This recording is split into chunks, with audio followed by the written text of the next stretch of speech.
Le film s'ouvre sur une scène effrayante où l'on voit une femme grièvement blessée, boitant dans une zone désolée, poursuivie par une voiture. Bientôt, ses jambes cèdent et elle s'effondre d'épuisement. Cela incite un homme mystérieux à sortir du véhicule et à lui offrir de l'eau qu'elle boit, les mains tremblantes. Il lui tend ensuite une arme et une seule balle avant de retourner à la voiture. La femme charge désespérément l'arme juste au moment où cela se produit.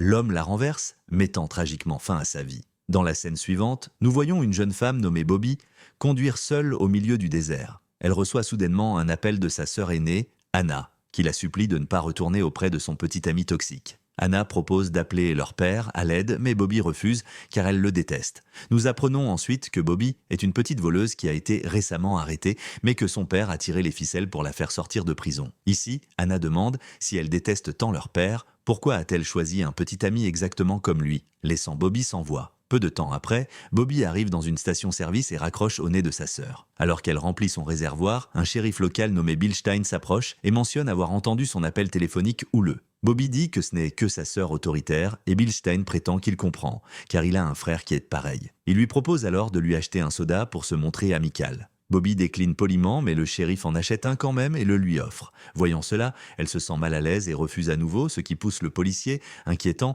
à s'éloigner finalement. Après avoir payé l'essence, Bobby continue sa route, mais sa sœur l'appelle à nouveau. Anna essaie de lui rappeler comment son petit ami, Rhett, l'a frappé et la supplie de ne pas revenir en arrière. Pourtant, Bobby ignore cela, disant que ce n'était qu'un accident et commence à accélérer. Mais cela est remarqué par un shérif qui fait hurler sa sirène et lui ordonne de s'arrêter. Bobby attrape son rouge à lèvres et l'applique à la hâte, espérant se sortir du pétrin en parlant gentiment. Il s'avère que c'est le shérif Bill Stein et il accuse Bobby d'excès de vitesse et d'avoir jeté quelque chose de la voiture, ce qui aurait cassé son phare. Bobby prétend qu'elle n'a rien jeté et que le phare était peut-être déjà cassé. Mais le shérif n'y croit pas et lui inflige une lourde amende de 1 000 $ pour avoir endommagé les biens de la police. La frustration de Bobby déborde, mais elle ne peut rien faire d'autre que l'accepter. Elle plaide alors auprès du shérif affirmant qu'elle ne peut pas se permettre une amende aussi lourde. Il accepte finalement de la laisser partir, mais seulement si elle lui donne 300 $ pour réparer son phare. Cependant, elle n'a pas beaucoup d'argent liquide, alors il lui ordonne de retourner à la station-service précédente pour utiliser le distributeur automatique. Pendant ce temps, son téléphone continue de sonner avec les appels de Rhett, alors Bill Stein le lui prend pour s'assurer qu'elle ne s'échappe pas. Bientôt, Bobby retourne à la station-service et demande au caissier où se trouve le distributeur automatique. Mais à sa grande surprise, il révèle qu'il est vide depuis 1 semaine. Elle essaie ensuite d'acheter de la bière, mais même sa carte est refusée. Bobby, frustré, se confie sur sa terrible journée et décrit comment le shérif la dérange constamment. En réponse, le caissier révèle que cela arrive fréquemment ici, ce qui lui fait froid dans le dos. Il mentionne que la dernière fille qu'il a vue cherchait également un distributeur automatique de billets, disant qu'elle devait payer le shérif. De plus, Bill Stein est le seul policier dans la région, donc personne n'a la possibilité de le dénoncer. En entendant cela, Bobby, terrifié, prend la décision en une fraction de seconde d'oublier son téléphone et de s'enfuir. Ailleurs, Bill Stein est assis dans sa voiture lorsqu'il reçoit un appel de Rhett sur le téléphone de Bobby. Le shérif répond en disant « C'est qui ce bordel ?» avant de raccrocher brusquement, laissant Rhett confus. Bill Stein sort alors et utilise la lunette de son fusil pour scanner la zone. Et puis, il remarque la voiture de Bobby au loin et allume ses feux arrière sans hésitation. Bobby ne s'en aperçoit pas et continue de conduire, inconsciente du danger qui la poursuit. Malheureusement pour elle, le shérif effrayant la rattrape et force Bobby à s'arrêter. Il l'accuse d'avoir tenté de fuir et lui montre le feu arrière cassé, ce qui signifie une autre infraction et davantage d'amende. Bill Stein fait alors se tenir Bobby près de la voiture et commence à fouiller son corps pour vérifier si elle fait passer quelque chose d'illégal. À ce stade, Bobby se sent humilié et piégé, mais sait que résister pourrait aggraver les choses. Le shérif l'informe alors qu'il y a un restaurant à proximité où elle peut retirer de l'argent et le payer. Il lui confisque son permis et menace de la mettre sur la liste des personnes recherchées si elle n'obtempère pas. N'ayant pas d'autre choix, Bobby monte dans sa voiture et s'éloigne de là.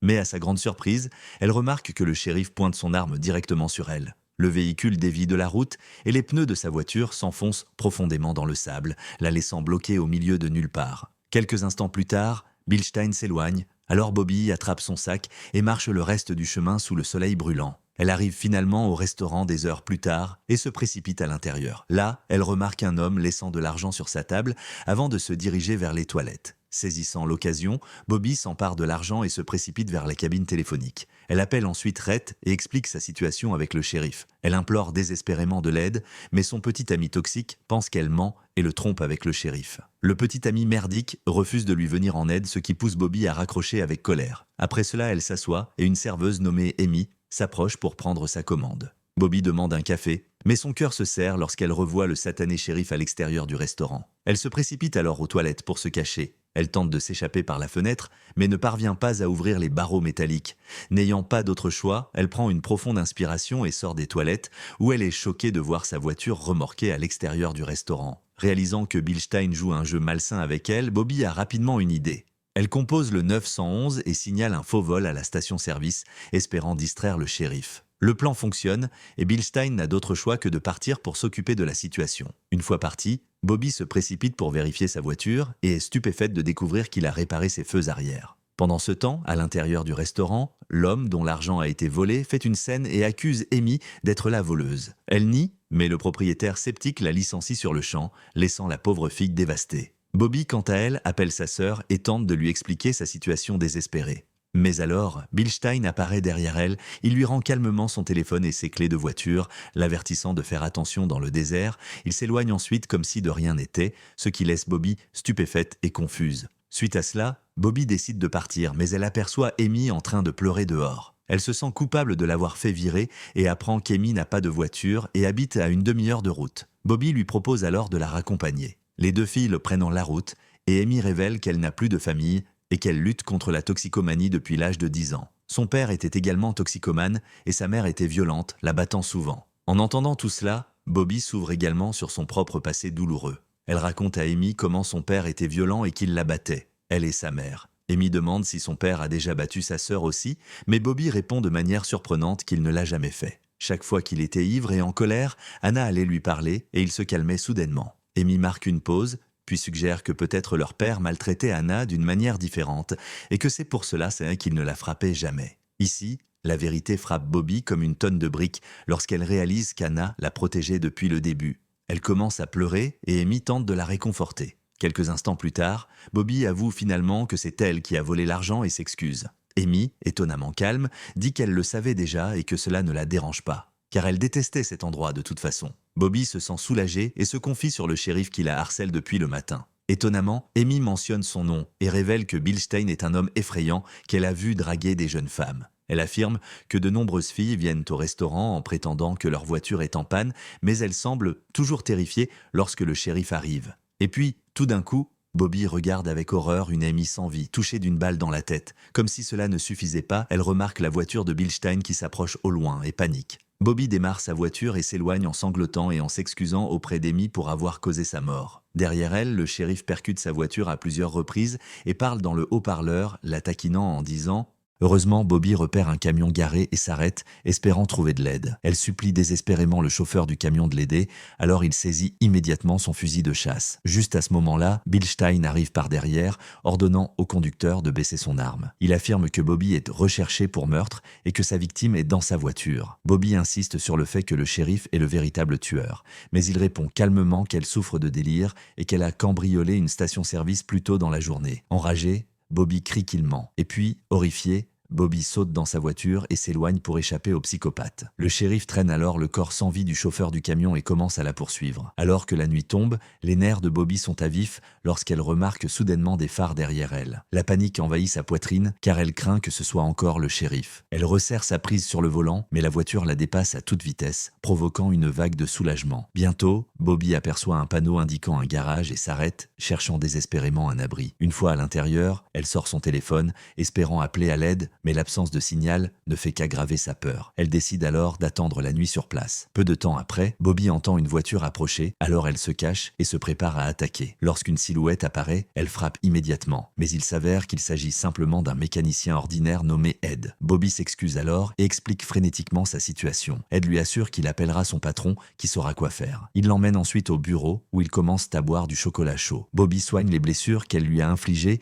et le remercie de lui avoir offert refuge. Mais bientôt, Une voiture s'arrête au garage et Bobby demande à aller aux toilettes pour se nettoyer. Ed la dirige vers une pièce et se précipite dehors pour saluer son patron. Lorsque Bobby entre dans la pièce, elle se rend vite compte que ce ne sont pas des toilettes. L'endroit est rempli de choses étranges et son cœur fait un bond lorsqu'elle remarque plusieurs cartes d'identité de femmes, juste au moment où Bill Stein apparaît soudainement. Il explique calmement comment il a tué toutes ses filles et comment personne ne l'attrapera jamais puisqu'il est le seul flic ici. Il commence à raconter la distance parcourue par chaque fille avant de rencontrer sa fin et demande à Bobby jusqu'où elle ira. Étonnamment, Ed la frappe jusqu'à ce qu'elle perde connaissance et il est révélé que les deux sont en réalité frères, qui chassent des femmes innocentes pour leur sinistre gibier. Lorsque Bobby se réveille, elle se retrouve attachée à une chaise. Ed glisse alors sa main sous ses vêtements et commence à la toucher de manière inappropriée. Bobby commence à pleurer, alors Bill Stein se précipite et bat Ed, le forçant à partir. Il se tourne ensuite vers Bobby et s'excuse, disant que son frère a un problème de maîtrise de soi. Terrifié, Bobby demande pourquoi ils font ça, et Bill Stein explique que son frère est né avec un trouble mental et qu'il a été victime d'intimidation toute sa vie, étiqueté comme retardé. Il prétend que tout cela est à cause d'une femme qui n'a pas su se contrôler et que son péché a ruiné son frère. Il pense que toutes les femmes sont les mêmes, trompeuses, menteuses et répandant du poison partout où elles vont. Ensuite, Bill Stein sort un couteau et explique comment il l'a fabriqué à partir de la mâchoire de sa mère après l'avoir tuée. Il est clair qu'il blâme sa mère pour l'état de son frère et qu'elle n'était probablement pas gentille avec eux. Il croit que toutes les femmes sont les mêmes. Alors, il aime les torturer et les tuer pour leur donner une leçon. En entendant tout cela, Bobby, enragé, maudit le psychopathe et lui crache au visage. Mais Bill Stein reste d'un calme déconcertant et s'essuie le visage sans la moindre trace d'émotion. Il la provoque alors en lui disant que la prochaine autoroute est à seulement 800 mètres et que si elle peut y arriver, elle est libre. Quelques instants plus tard, Ed attrape Bobby par la bouche et Bill Stein, de manière choquante, lui coupe la langue avec le couteau. Bobby perd connaissance tandis que le shérif jette négligemment sa langue coupée dans l'évier et qu'Ed lui fourre un chiffon dans la bouche. Quelque temps plus tard, Bobby se réveille et réalise que ses mains ne sont plus liées. Cependant, elle est horrifiée de constater que sa langue a disparu et qu'elle la retrouve dans l'évier. La pauvre femme cherche les frères et les remarque en train de regarder des dessins animés dans une autre pièce. Saisissant l'instant, elle s'échappe, sachant que c'est sa seule chance de survivre à leur jeu tordu. Les frères la remarquent, mais Bill Stein dit qu'il lui donnera 5 minutes d'avance avant de la poursuivre à nouveau. Plus tard, Bobby trébuche dans l'obscurité, son corps tremblant de peur et d'épuisement. Soudain, des phares de voiture apparaissent derrière elle et elle réalise que Bill Stein l'a rattrapée. Elle essaie de courir, mais ses jambes lâchent et elle s'effondre au sol. Pendant ce temps, Bill Stein vérifie le compteur de sa voiture et note qu'elle a parcouru 800 mètres. Ce qu'il inscrit sur sa carte d'identité. Il s'approche d'elle et lui tend une bouteille d'eau, comme il le faisait toujours, que Bobby jette aussitôt. Le psychopathe lui tend alors une arme et une balle, lui disant que c'est sa dernière chance de liberté. Après cela, le shérif retourne à sa voiture, tandis que Bobby charge l'arme, mais la pointe sur sa tête. Elle appuie sur la gâchette de manière inattendue et se tire une balle dans la tête. En voyant cela, Bill Stein est agacé et marmonne que cela n'était pas censé se passer comme ça. Mais alors qu'il s'approche d'elle, Bobby se précipite ensuite vers sa voiture et essaie de partir. Mais un Bill Stein blessé la rattrape. Elle décide de fuir à pied, mais il l'attrape et la plaque au sol, l'étranglant. Désespérée, elle attrape un rocher à proximité et le lui écrase sur la tête de toutes ses forces. Le shérif s'effondre et Bobby saisit l'occasion pour retourner à la voiture. Mais alors qu'elle s'éloigne, elle remarque dans le rétroviseur que l'homme se lève lentement. Furieuse d'avoir perdu sa langue, elle fait demi-tour, appuie sur l'accélérateur et fonce droit sur lui. Bill Stein essaie de lui tirer dessus avec un pistolet à une balle, mais il rate. Et ainsi, elle le percute de plein fouet, l'écrasant à mort. Elle laisse finalement échapper un sanglot de soulagement, sachant que le cauchemar est terminé, même si elle ne retrouvera jamais sa langue. Quelque temps plus tard, Bobby revient au garage de manière inattendue. Elle attrape l'arme du shérif et entre prudemment. Elle récupère sa langue coupée qu'elle place dans de la glace du congélateur. Mais ensuite, Ed apparaît et lui demande si elle va bien. Bobby ne peut pas répondre, alors elle le poignarde immédiatement à la gorge avant de le laisser s'effondrer. Dans la scène finale, Bobby s'éloigne de là et reçoit bientôt un appel de Rhett. Cependant, elle est déterminée à laisser son passé toxique derrière elle et jette le téléphone. Le film se termine avec Bobby conduisant vers les lumières de la ville, juste au moment où l'aube se lève, marquant un nouveau départ, libérée des horreurs qu'elle a endurées.